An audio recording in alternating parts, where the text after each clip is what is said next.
Hello, good morning. स्वागत है PG foundation classes के ऑनलाइन प्लेटफॉर्म पर।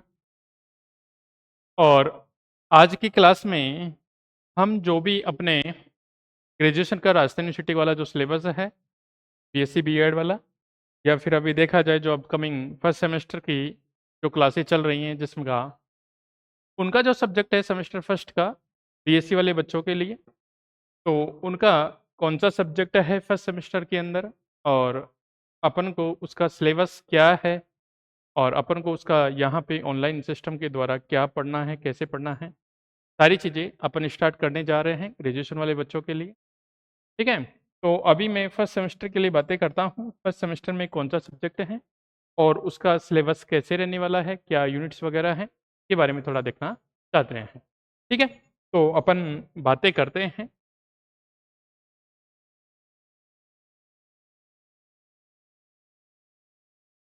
हाँ, देखो भाई, अपना जो फर्स्ट सेमेस्टर है, अपना जो फर्स्ट सेमेस्टर है मैथ्स ग्रुप, है ना, फिजिक्स की बात कर लेता हूँ मैं। ठीक है, सेमेस्टर फर्स्ट के बच्चों के लिए, सेमेस्टर फर्स्ट,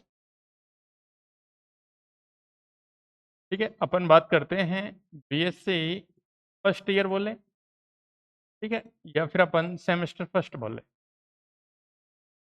ठीक है, अभी सेमेस्टर फर्स्ट चल रहा है इस टाइम, तो अपन सेमेस्टर फर्स्ट की बात कर लेते हैं। ठीक है, तो सेमेस्टर फर्स्ट में जो फिजिक्स का पेपर चल रहा है जिन बच्चों का, है ना, बीएससी वालों बच्चों के लिए, तो सेमेस्टर फर्स्ट में एक पेपर है अपना जो फिजिक्स के लिए ही चल रहा है, फिजिक्स के लिए, और वो पेपर चलता है अपना यांत्रिकी एवं दोलन के नाम से। ठीक है भाई, वो पेपर का क्या नाम है अपना, यांत्रिकी तथा दोलन।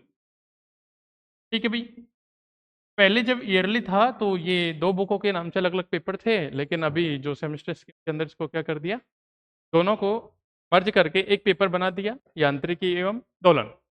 इसको अपन मैकेनिक्स एंड ऑसिलेशन के नाम से बोल सकते हैं। तो अपन mechanics and oscillation, mechanics and oscillation के नाम से बोल सकते हैं। ठीक है, अब देखो इसमें जो कुछ पार्ट पढ़ेंगे अपन, कुछ चैप्टर पढ़ेंगे जो मैकेनिक्स से रिलेटेड पढ़ेंगे, जिसको अपन न्यूटोनियन मैकेनिक्स बोल सकते हैं। ठीक है,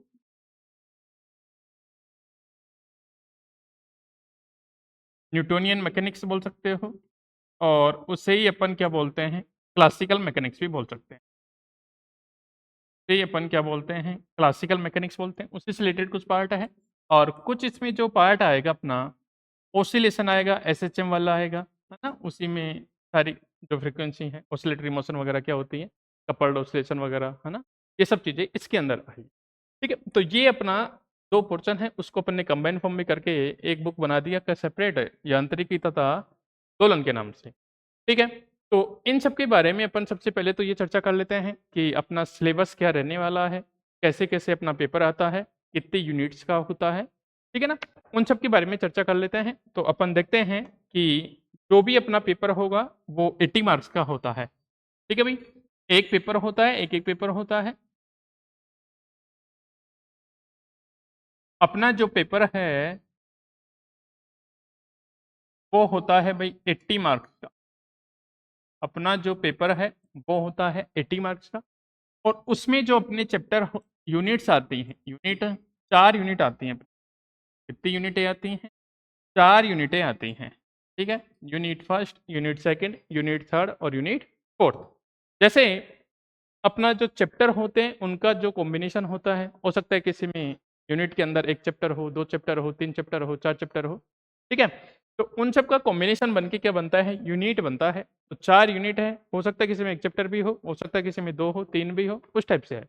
ठीक है, तो मैं यहाँ बात करता हूँ मैकेनिक्स एंड ऑसिलेशन में किस टाइप से अपने चैप्टर डिवाइडेशन है। ठीक है, mechanics and oscillation, mechanics and oscillation. ठीक है भाई, यांत्रिकी तथा दोलन, यांत्रिकी तथा दोलन बोलते हैं भी। ठीक है, इसमें जो अपना यूनिट फर्स्ट रहने वाला है, इसमें जो अपना यूनिट फर्स्ट रहने वाला है, उसके अंदर अपन 3 चैप्टर पढ़ेंगे भाई, फर्स्ट, सेकंड और थर्ड चैप्टर। यांत्रिकी और दोलन जो बुक्स है ना, जो अपना पेपर फिजिक्स का चल रहा है सेमेस्टर फर्स्ट के अंदर, उसमें अपना यूनिट फर्स्ट है, उसके अंदर 3 चैप्टर रहने वाले हैं। फर्स्ट चैप्टर अपना आता है जड़त्वीय तथा अजड़त्वीय निर्देश तंत्र। जड़त्वीय तथा अजड़त्वीय निर्देश तंत्र का, जड़त्वीय तथा अजड़त्वीय निर्देश तंत्र तथा गैलियन रूपांतरण का, तथा गैलीलियन रूपांतरण का। ठीक है, ये अपना एक चैप्टर रहने वाला है जिसमें अपन फ्रेम ऑफ रेफरेंस क्या होता है, कौन कौन से होते हैं, इनर्शिया, नॉन इनर्शिया वगैरह, और गैलियन ट्रांसफॉर्मेशन के बारे में जानकारी लेंगे यहाँ से। सेकंड जो चैप्टर आएगा ये अपना जड़त्वीय जड़त्वीय निर्देश तंत्र का हो गया।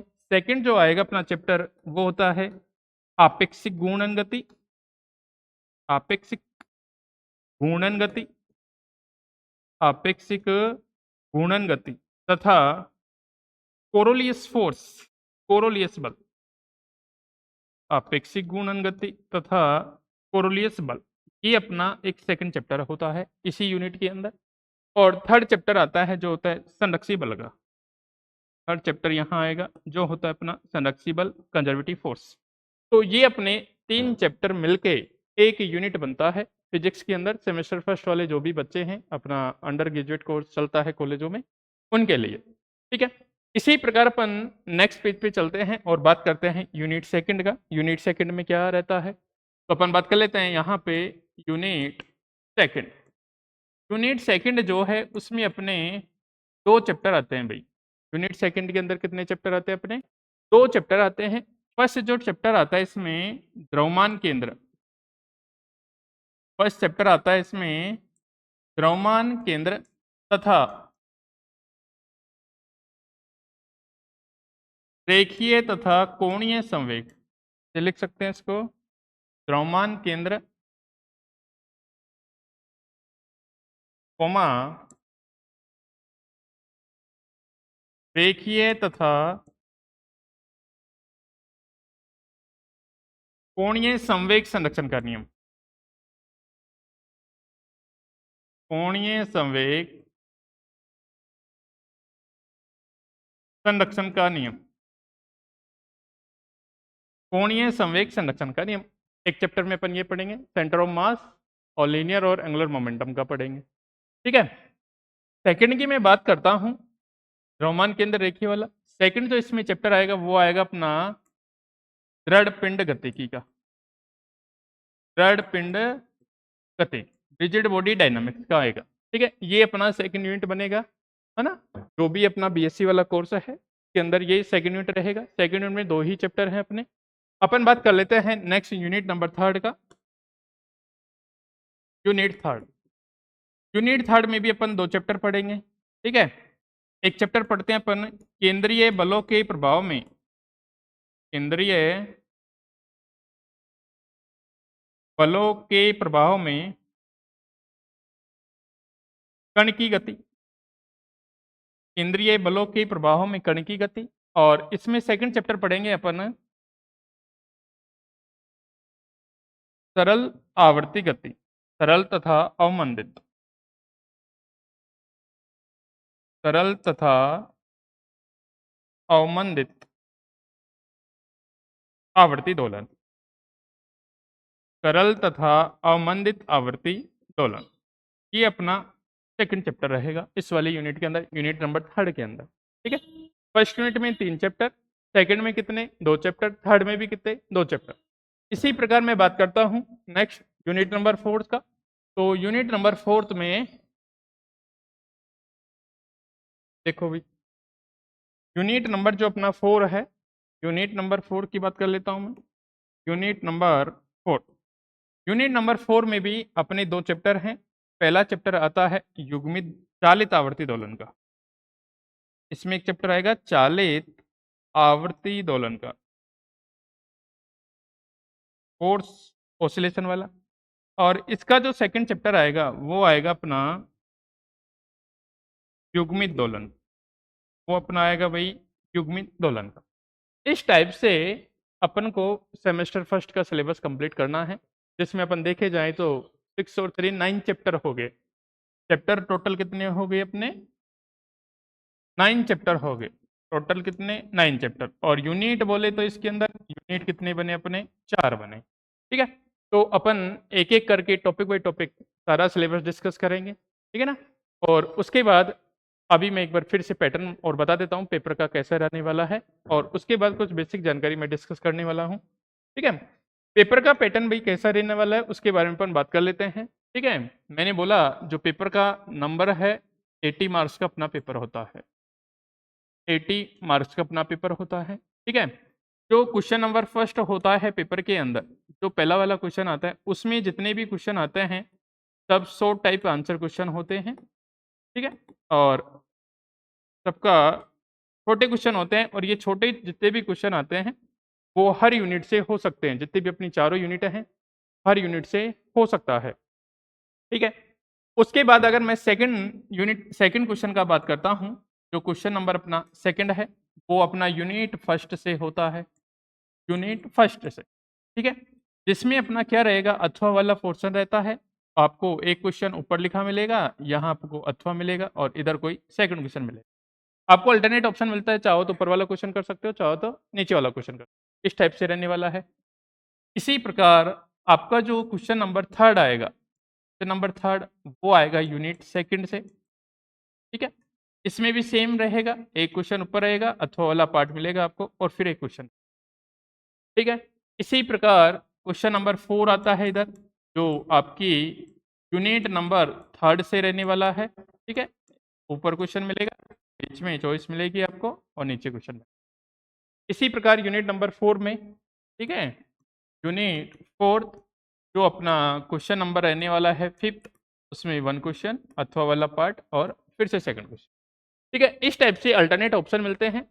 ये क्वेश्चन 15-15 मार्क्स के होते हैं। ठीक है ना, 60 इसका बन जाता है, और 20 नंबर के ये होते हैं, 2-2 नंबर के 10 क्वेश्चन जो भी होते हैं। ठीक है, तो इस टाइप से अपना पेपर का पैटर्न रहने वाला है 80 मार्क्स, और जो 70 मार्क्स होते हैं वो इंटरनल एग्जाम और प्रैक्टिकल के होते हैं, जो कॉलेज वालों के ऊपर डिपेंड करता है। ठीक है, बाकी बच्चे पे भी डिपेंड करता है, बच्चा कितना रेगुलर है, सब चीज़ें कितने अच्छे ढंग से कर रहा है। ठीक है, तो ये सब चीज़ें हैं। इसके बाद अपन अपना सिलेबस स्टार्ट देखते हैं, थोड़ा सा अपन बात करते हैं यूनिट नंबर फर्स्ट की। ठीक है, और यूनिट फर्स्ट का और फर्स्ट सेमेस्टर वाले बच्चों के लिए। ठीक है, यूनिट नंबर फर्स्ट में अपने 3 चैप्टर हैं, लेकिन मैं बात करता हूं सबसे पहले अपना फर्स्ट चैप्टर। ठीक है, जड़त्वीय तथा अजड़त्वीय निर्देश तंत्र। जड़त्वीय तथा अजड़त्वीय, जड़त्वीय तथा अजड़त्वीय निर्देश तंत्र, निर्देश तंत्र तथा गैलीलियन रूपांतरण, गैलीलियन रूपांतरण।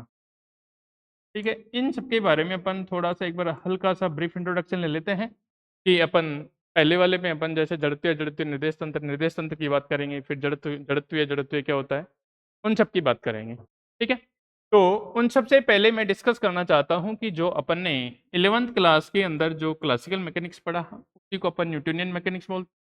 ठीक है, न्यूटोनियन मैकेनिक्स में वहाँ 11th क्लास का अगर मैं बात करूँ थोड़ा सा, तो अपन ने जो न्यूटन्स इक्वेशन ऑफ मोशन पढ़ा था, न्यूटन की गति के नियम, एक तो न्यूटन की गति के नियम। ठीक है भाई, न्यूटन की गति के नियम पढ़े, और सेकंड चीज न्यूटन के गति के समीकरण, न्यूटन की गति के समीकरण। ठीक है भाई, न्यूटन की गति के समीकरण पढ़े। अपन ने वहां देखा, अपन ने 3 तो नियम पढ़े थे। ठीक है, 3 नियम पढ़े थे, और 3 ही अपन ने क्या पढ़े थे भाई, कि इक्वेशन ऑफ मोशन पढ़े थे। ठीक है, 3 नियम पढ़े थे और 3 ही इक्वेशन ऑफ मोशन पढ़े थे। नियम की बात करूं तो अपना जो फर्स्ट नियम होता था वहाँ जड़त्व का नियम होता था।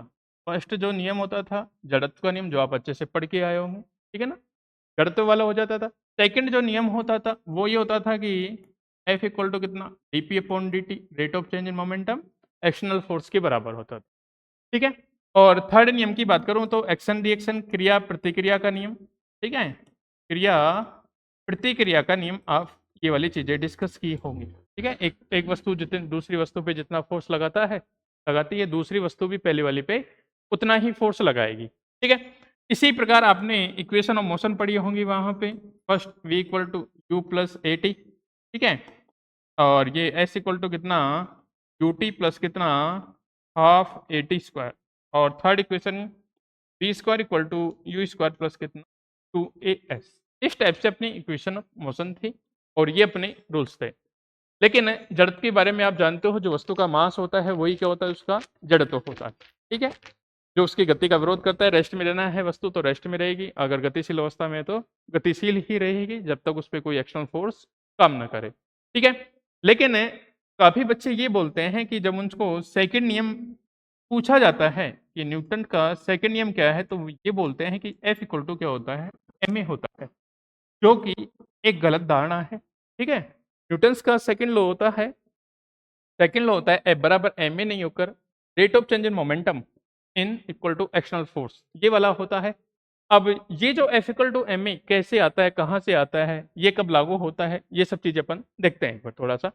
देखना, अपना जो सेकंड लॉ है उसकी मैं बात कर लेता हूँ, सेकंड लॉ। ठीक है, हाँ वहीं से कनेक्ट करेंगे भाई, ये अपना क्या है, सेकंड लॉ है। सेकंड लॉ की मैं बात करूं तो अपन क्या पढ़ते थे, F इक्वल टू कितना होता है भाई, dp upon dt, rate of change in momentum. अगर वेक्टर फॉर्म में बात करूं तो ये वेक्टर फॉर्म हो जाएगा, क्योंकि अपन ने पढ़ा का है p वेक्टर इक्वल टू कितना, मास इंटू वेलोसिटी होता है, मोमेंटम मास इंटू वेलोसिटी।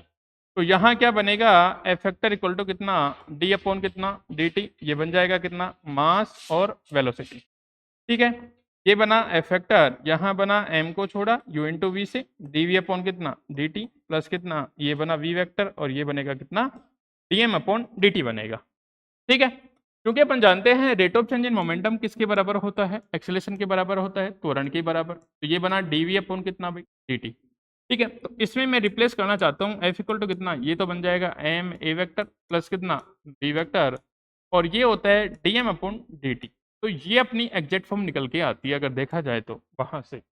लेकिन अपन क्या पढ़ते हैं, F इक्वल टू ma पढ़ लेते हैं और इसी को सही मान लेते हैं, जो कि एक गलत है। ठीक है, ये चीज एक कंडीशन के लिए तब जाके सही मानी जा सकती है, यदि अपन लिखे कि जो m में टाइम के सापेक्ष जो चेंज है, रेट ऑफ चेंज इन मास, वो इक्वल टू अगर 0 हो, मतलब मास उसका फिक्स रहे, तब जाके ये वाली क्वांटिटी क्या हो जाएगी, ये वाली क्वांटिटी अपनी 0 हो जाएगी, और उस कंडीशन में अपना निकल के आता है F इक्वल टू कितना, एम ए वेक्टर आता है, तब जाके वैलिड होता है। ये सब चीजें अपन न्यूटन अपनी रॉकेट मोशन वगैरह है वहां सब चीजें पढ़ी होंगी। तो जैसे जैसे रॉकेट ऊपर की ओर जाता है तो उसका फ्यूल क्या होता है, बर्न होने लगता है, तो रेट ऑफ चेंज इन मास उसमें 0 नहीं मान सकते, मतलब उसका द्रव्यमान समय के सापेक्ष क्या होता जा रहा है, चेंज होता जा रहा है। तो उस कंडीशन में अपन इसको नेग्लेक्ट नहीं कर सकते, तो उस कंडीशन में अपन इसको लेना होता है। अदरवाइज अगर मास कांस्टेंट है तो अपन इसको क्या कर सकते हैं, 0 कर सकते हैं, और तब अपने पास क्या आ जाएगा, F vector equal to ma vector आ जाएगा, या फिर F बराबर मास इंटू त्वरण बोल सकते हैं। ठीक है, तो ये सब चीजें हैं थोड़ा बेसिक। अब बाकी अपन बात करते हैं, अगर आपसे कोई बोले, ठीक है, अपने पास दो चीजें होती हैं, देखो कोई भी बॉडी होती है, हो सकता है वो या तो किस में हो, रेस्ट में हो सकता है वो या तो रेस्ट में हो या फिर क्या हो, मोशन में हो, गति की अवस्था में हो। ठीक है, दो चीजें होती है। अगर कोई वस्तु रेस्ट में है तो अपन कैसे कहेंगे कि वो वस्तु रेस्ट में है, अगर मोशन में है तो अपन कैसे कहेंगे कि वो वस्तु मोशन में है। ठीक है, तो उन सब के लिए अपन को ये देखना है कि वस्तु अगर रेस्ट में है तो उसका एक अपन ये बोलते हैं कि अगर उसकी पोजीशन में चेंज नहीं हो रहा, ठीक है, change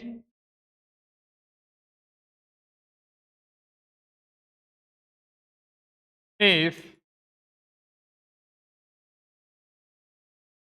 change in position with respect to time। ठीक है, यदि समय के साथ उसकी स्थिति में परिवर्तन नहीं होता है, ठीक है, मतलब उसमें क्या हो रहा है, पोजीशन उसकी टाइम के सापेक्ष चेंज नहीं हो रही है, ठीक है, मतलब एक जगह है, तो ये क्या हो जाएगी, रेस्ट में हो जाएगी। ये क्या हो जाएगी भाई, रेस्ट में। अब देखो ये चीज रेस्ट में होना नहीं होना, वस्तु का रेस्ट में होना नहीं होना, ये इस चीज पे भी डिपेंड करता है कि अपन किसी वस्तु को देख कहाँ से रहे हैं। ठीक है, अपन किसी वस्तु को देख कहाँ से रहे हैं, हो सकता है एक वस्तु अपने लिए रेस्ट में हो, लेकिन किसी दूसरे व्यक्ति के लिए वो वस्तु क्या हो, चलती हुई दिखाई दे। ठीक है? कि जैसे अपन बात कर लेते हैं कि स्टेशन और ट्रेन है, अगर ट्रेन में बैठे हुए आदमी को स्टेशन दिखता है या स्टेशन पे जो भी पेड़ हैं, तो उनको लगता है कि वो सब चीज़ें पीछे की ओर जा रही हैं, गति करती हुई दिखाई देती हैं। लेकिन जो आदमी स्टेशन पे खड़ा हुआ है, वो उन पेड़ों के लिए क्या है, रेस्ट में है, उसको क्या लगेगा, पेड़ एक जगह है, उसको ट्रेन गति करती हुई दिखाई देती है। ठीक है? तो ये सब चीज़ें इस चीज़ पे डिपेंड करती है कि अपन उन चीज़ों को कहाँ से ऑब्जर्व कर रहे हैं। ठीक है? मतलब कहने का मतलब क्या होता है, अपना उसके लिए एक रेफरेंस डिफाइन करना रहता है, रेफरेंस। ठीक है? कि कोई वस्तु रेस्ट में है या मोशन में है। ठीक है?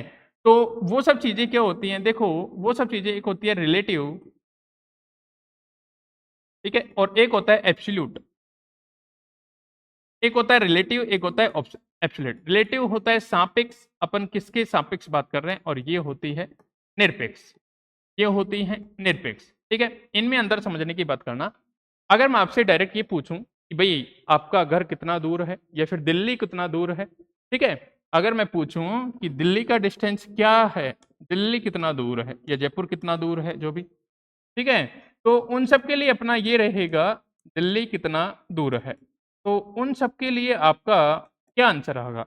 आप कहेंगे तो आपका आंसर ये होना चाहिए कि सर दिल्ली कितना दूर है, इसका हम कहाँ से बताएँ? इसका हम कहाँ से मेज़रमेंट करें कि दिल्ली को अपन डिस्टेंस के रूप में बता सकें, भाई 10 किलोमीटर है, 20, 50, 100 जो भी है। तो उसके लिए अपन को क्या चाहिए भई, इस चीज़ के लिए एक रेफ़रेंस चाहिए, ठीक है? एक रेफ़रेंस पॉइंट चाहिए भई। क्या चाहिए? एक रेफ़रेंस पॉइंट चाहिए, एक संदर्भ बिंदु होना चाहिए कि जहाँ से अपन उसको मेज़र कर सकें डिस्टेंस। एक संदर्भ बिंदु होना चाहिए, जहाँ से अपन क्या है, उसकी डिस्टेंस मेज़र कर सकें। ठीक है? अगर ऐसा नहीं है, कोई वस्तु निरपेक्ष, निरपेक्ष मतलब उसका कोई रेफ़रेंस पॉइंट नहीं है, पर कहाँ से मेज़र कर रहे हैं, तो ये किसके अंदर आता है?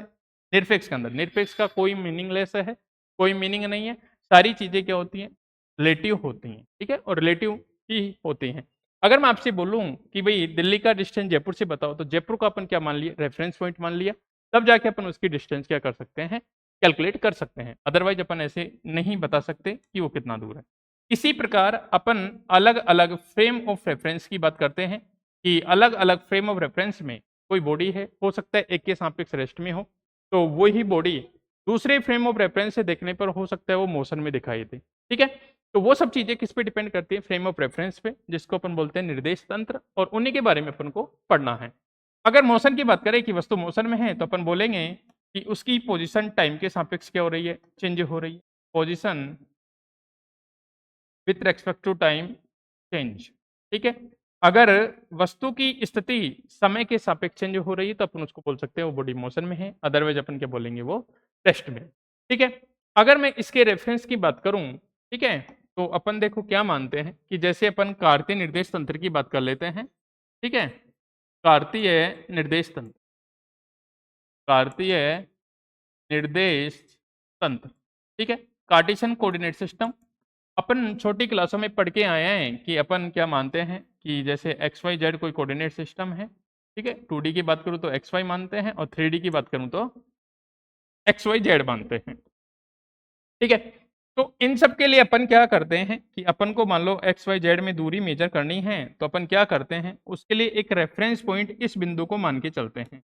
उन सब के लिए अपन क्या मानते हैं कि ये रेफरेंस पॉइंट है और यहाँ पे 0,00 होता है। ठीक है? उसके बाद अपन डिस्टेंस मेजर करते हैं कि यहाँ से मुझे 5 मीटर इस साइड एक्स एक्सिस पे जाना है, 10 मीटर ऊपर जाना है, इधर जाना है। तो इस पॉइंट के सापेक्ष अपन यहाँ से स्थिति, तो इसको बोलते हैं अपन क्या, संदर्भ बिंदु बोलते हैं, रेफरेंस पॉइंट बोलते हैं। इसके सापेक्ष सारी डिस्टेंस मेजर की जाती है। ठीक है? ये एक्स एक्सिस होती है, वाई एक्सिस, जेड एक्सिस। ऐसे ही अगर मैं बात करूं तुम्हारे लिए, तो छोटी क्लासों में तुमने एक डी देखा होगा, डी जिसको चांदा बोला जाता है। ठीक है? तो डी में तुमने देखा होगा कि डी कुछ इस टाइप की होती है। डी कुछ क्या होती है? इस टाइप की। और उस पे दोनों साइड एंगल होते हैं। ठीक है? उस पे क्या होता है भाई, दोनों साइड ऐसे और होता है, और दोनों साइड एंगल लिखे रहते हैं, ये इसका मिड पॉइंट होता है, और दोनों साइड एंगल होते हैं। जैसे एक पे यहाँ 0, तो अंदर वाली पे 180 लिखा रहेगा। यहाँ पे अगर 10 डिग्री है, तो यहाँ लिखा रहेगा 170 डिग्री। इसी प्रकार अगर यहाँ 150, इसी प्रकार यहाँ अगर 30 डिग्री लिखा है तो यहाँ लिखा रहेगा 15 डिग्री, यहाँ 90 इसका मिड होता है। इसी प्रकार अगर यहाँ है 150 डिग्री तो यहाँ लिखा रहेगा 30 डिग्री, इसी प्रकार यहाँ 0 डिग्री 180 डिग्री, तो अंदर वाली पे लिखा रहेगा 0 डिग्री। अब जब अपन इसका एंगल मेजर करते थे छोटी क्लासों के अंदर, तो अपन क्या करते थे, ऐसे कोई लाइन बनाते थे, उसके ऊपर इस डी को रखते थे और अपन एंगल मान लो 30 डिग्री का एंगल बनाना है तो अपन उसका ऐसे 30 डिग्री का एंगल बना देते थे मेजर करके, ठीक है। लेकिन अपन ने देखो उसको 30 डिग्री माना, मतलब मैं यहां से 30 डिग्री इस वाली डायरेक्शन में जा रहा हूं, जिसको मैं एंटी क्लॉक वाइज डायरेक्शन बोल सकता हूं, ठीक है। अगर यही चीज मैं मान लो ऐसे मेजर करूं, इस वाली डायरेक्शन से जाके यहां पे मेजर करूं, तो ये भी तो एंगल 30 डिग्री है, ये भी तो एंगल क्या है 30 डिग्री है, ठीक है। मैं चाहे एंगल ऐसे मेजर करूं, मैं चाहे ऐसे एंगल मेजर करूं, है तो ये 30 डिग्री ही है, तो दोनों क्या है भाई 30 डिग्री, कोई दिक्कत नहीं। लेकिन जैसे ही अपन ये कोऑर्डिनेट सिस्टम पढ़ते हैं तो अपन इसको लिखते हैं X Y Z anticlockwise direction में, इसको अपन क्लॉकवाइज डायरेक्शन में भी लिख सकते हैं। कैसे, मान लो अपन इसको ऐसे भी दिखा सकते हैं कि ये एक्स है, ये वाई है, ये जेड है, ये क्लॉकवाइज डायरेक्शन है, ठीक है। बट फर्क क्या होता है, ठीक है, फर्क ये होता है कि जो अपन एंगल मेजर करते हैं, जो अपन एंगल मेजर करते हैं उसके लिए अपन इस लाइन को पॉजिटिव एक्स एक्सिस को रेफरेंस पॉइंट मान के चलते हैं कि अपन अगर इस वाली डायरेक्शन में जाएंगे तो एंगल लेते हैं प्लस थीटा, अगर ऐसे आएंगे तो एंगल लेते हैं माइनस थीटा, ठीक है।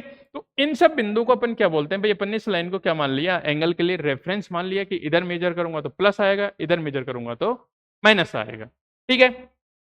इन सब चीजों के लिए बाकी ऐसा मेजर करने का दोनों तरह से कर सकते हैं, उसका कोई दिक्कत नहीं कि ऐसा ही लिखना है ऐसा नहीं लिख सकते, ऐसा भी लिख सकते हैं ऐसा भी लिख सकते हैं, लेकिन अपन हमेशा एंटी क्लॉकवाइज लेके चलते हैं। क्यों, तुमने त्रिकोणमिति में भी पढ़ा होगा कि जैसे अपन इसकी बात करें तो अपन यहाँ लिखते हैं 0 डिग्री, यहाँ पे लिखते हैं 90 डिग्री, यहाँ पे लिखते हैं 180 डिग्री, यहाँ पे लिखते हैं अपन 270 डिग्री, और उसके बाद फिर से लिखते हैं अपन 360 डिग्री। इसको अपन फर्स्ट क्वाड्रेंट बोलते हैं, इसको अपन सेकंड बोलते हैं, इसको अपन थर्ड क्वाड्रेंट बोलते हैं, और इसको अपन के अनुसार फोर्थ क्वाड्रेंट बोलते हैं। तो इसका मतलब भी यही है कि अपन ने इस वाली एक्सिस को रेफरेंस माना और उसके बाद अपन ने यहां से एंगल मेजर करना स्टार्ट किया है। तो इस टाइप से अपन क्या करते जाते हैं, एंगल मेजर करते जाते हैं। तो उसी प्रकार से अपन जो भी एंगल लेते हैं वो एंटी क्लॉकवाइज लेते हैं।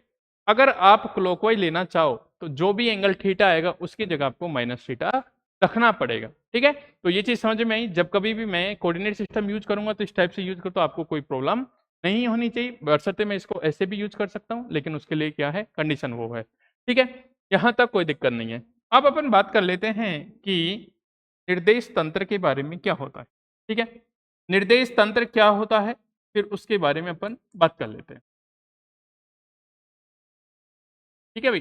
फ्रेम ऑफ रेफरेंस बोलते हैं, ठीक है भाई, फ्रेम ऑफ रेफरेंस, फ्रेम बोल सकते हो, फ्रेम ऑफ रेफरेंस, ठीक है।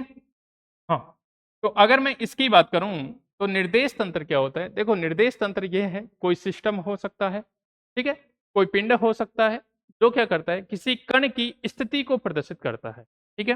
निर्देश तंत्र क्या होता है भाई, निर्देश तंत्र क्या है, किसी निर्देश तंत्र क्या है कि कोई कण या तंत्र हो सकता है, ठीक है, कोई निकाय, ऐसा निकाय ऐसे बोल सकते हो भाई, ऐसा निकाय जिसके सापेक्ष, जिसके सापेक्ष किसी कण की स्थिति को प्रदर्शित किया जाता है, जिसके सापेक्ष किसी कण की स्थिति को प्रदर्शित किया जाता है, प्रदर्शित किया जाता है, ठीक है भाई। क्या कहलाता है, निर्देश तंत्र कहलाता है, क्या कहलाता है, निर्देश तंत्र कहलाता है, ठीक है। तो निर्देश तंत्र क्या होता है कि कोई भी सिस्टम हो सकता है जिसके सापेक्ष अपना कोई पार्टिकल होगा, उसकी अपन क्या करेंगे पोजीशन उसमें बताएंगे, ठीक है। अब मान लो किसी पार्टिकल की अपन को स्थिति जाननी है, स्थिति जाननी है, ठीक है, तो हो सकता है वो या तो रेस्ट में हो, है ना, हो सकता है वो या तो कहाँ हो रेस्ट में हो, और विराम अवस्था बोलते हैं, हो सकता है वो कहाँ पे हो, विराम अवस्था में हो, या फिर हो सकता है वो कहाँ पे हो, गति अवस्था में हो सकता है वो कहाँ पे हो, गति अवस्था में हो। ठीक है, पार्टिकल दो टाइप से हो सकता है वो विराम अवस्था एट रेस्ट हो सकता है वो क्या हो, गति की अवस्था हो। ठीक है, कोई दिक्कत नहीं है। अब अपन को देखो, अगर रेस्ट में पार्टिकल है तो उसकी पोजीशन दो तरीके से देखते हैं अपन। एक तो अपना होता है स्थिति सदिश द्वारा, एक तो अपन क्या करते हैं, स्थिति सदिश द्वारा देख सकते हैं उसकी पोजीशन। ठीक है, स्थिति सदिश द्वारा। ठीक है, जिसको अपन क्या बोलते हैं, मान लो एक्स वाई जेड कोऑर्डिनेट है, तो अपन लिख सकते हैं इसको एक्स आई कैप प्लस कितना वाई जे कैप प्लस कितना जेड के कैप। ठीक है, दूसरा अपन इसको रेस्ट में है तो दूसरा अपन इसकी स्थिति देख सकते हैं निर्देशांकों के द्वारा। दूसरी अपन पोजीशन कैसे देख सकते हैं, निर्देशांकों के द्वारा, कोऑर्डिनेट के द्वारा, निर्देशांकों के द्वारा। ठीक है, जिसमें अपन मान लो कोई पॉइंट ले लेंगे कि ये कहाँ पे है, एक्स वाई जेड पे स्थित है। ठीक है, अगर पार्टिकल गति की अवस्था है तो उसके लिए अपन गति वाला यूज कर लेंगे। ठीक है, कितने डिस्टेंस पे है, कहाँ से जा रहा है, वो सब चीजें अपन देख सकते हैं। तो यहां तक ये चीजें थी। बाकी अगर मैं बात करूं, देखो अगर अपन ऐसे देखे जाए तो निर्देश तंत्र अपन मेजरमेंट के आधार पर, ठीक है, वो तो अपन पढ़ेंगे जड़त्वीय तथा अजड़त्वीय निर्देश तंत्र। ठीक है, जड़त्वीय तथा जड़त्वीय निर्देश तंत्र, और दूसरा पढ़ेंगे अजड़त्वीय निर्देश तंत्र। जड़त्वीय निर्देश तंत्र, ठीक है भाई, इनर्शियल बोलते हैं, इनर्शियल फ्रेम ऑफ रेफरेंस। और दूसरा बोलेंगे अपन अजड़त्वीय, दूसरा अपन क्या बोलेंगे भाई, अजड़त्वीय निर्देश तंत्र बोलेंगे उसको। अपन क्या बोलेंगे उसको, अजड़त्वीय निर्देश तंत्र, नॉन इनर्शियल इसको बोलेंगे अपन, इनर्शियल फ्रेम ऑफ रेफरेंस बोलते हैं। ठीक है, ये तो किस पे मेजरमेंट के आधार पर। अगर अपन मैथमेटिकली देखा जाए कि निर्देश तंत्र है ना, जैसे अपन कार्तीय निर्देश तंत्र पढ़ते हैं उस टाइप से। ठीक है, गणितीय रूप से अगर देखा जाए तो अपन देखो कैसे होते हैं, अपने यूज में नहीं आएंगे लेकिन फिर भी जानना जरूरी है। ठीक है, अगर मैं गणितीय रूप से देखा जाए तो गणितीय रूप से अपन देखें तो एक तो अपना होता है कार्तीय निर्देश तंत्र, कार्टेशियन कोऑर्डिनेट सिस्टम बोलते हैं, कार्तीय निर्देश तंत्र होता है। एक तो अपना हो जाएगा कार्तीय निर्देश तंत्र, तो अपन क्या लिखते हैं, X comma Y comma Z, coordinate ऐसे लिखते हैं। दूसरा अपना आता है, एक होता है बेलनीय निर्देश तंत्र, एक अपना क्या होता है बेलनीय निर्देश तंत्र, सिलेंड्रिकल कोऑर्डिनेट सिस्टम, बेलनीय निर्देश तंत्र हो जाता है। इसमें अपन इसको लिखते हैं रो पाई जेड से लिखते हैं। ठीक है, रो उसकी रेडियस होती है, पाई उसका एंगल होता है, जेड एक्सिस की लंबाई होती है। अगर थर्ड की बात करूं तो थर्ड हो जाएगा अपना गोलीय निर्देश तंत्र, गोलीय निर्देश तंत्र, स्पेरिकल कोऑर्डिनेट सिस्टम, गोलीय निर्देश तंत्र। ठीक है, जिसमें आप आर थीटा और फाई, इसमें आर उसकी रेडियस, थीटा और फाई एंगल होते हैं। जैसे अपन अक्षांश और देशांतर रेखाएं पढ़ते हैं, अपन अर्थ पे किसी पॉइंट का लोकेशन देखना है तो रेडियस तो कांस्टेंट हो गया सरफेस के लिए, थीटा और फाई, एक अक्षांश कोण आता है एक देशांतर कोण आता है। ठीक है, उसी प्रकार से स्पेरिकल कोऑर्डिनेट सिस्टम है। फोर्थ की बात करूं तो एक होता है अपना इसका, इन सबका जनरल होता है वक्र रेखीय निर्देश तंत्र, जो अपन मैथमेटिकल फिजिक्स के अंदर पढ़ते हैं, वक्र रेखीय निर्देश तंत्र, वक्र रेखीय निर्देश तंत्र। इन पे अपन कोऑर्डिनेट को कोई जनरल कोऑर्डिनेट लेके चलते हैं u1 u2 u3। ये अपने मैथमेटिकल फॉर्म से हैं लेकिन अपने यूज में केवल यही पढ़ना है, कार्तीय निर्देश तंत्र। जब भी अपन मैथमेटिकल फिजिक्स पढ़ेंगे बाकी की सारी चीजें वहां पर डिस्कस करेंगे। ठीक है, तो आज के लिए तो इतना ही करते हैं, बाकी कल से अपन कंटिन्यू कार्तीय निर्देश तंत्र क्या होता है, कितने टाइप्स के होते हैं, गैलियन रूपांतरण वगैरह, रोटेशन वगैरह, ये सब चीजें अपन इस चैप्टर के अंदर डिस्कस करेंगे। ठीक है, तब तक के लिए थैंक यू, धन्यवाद।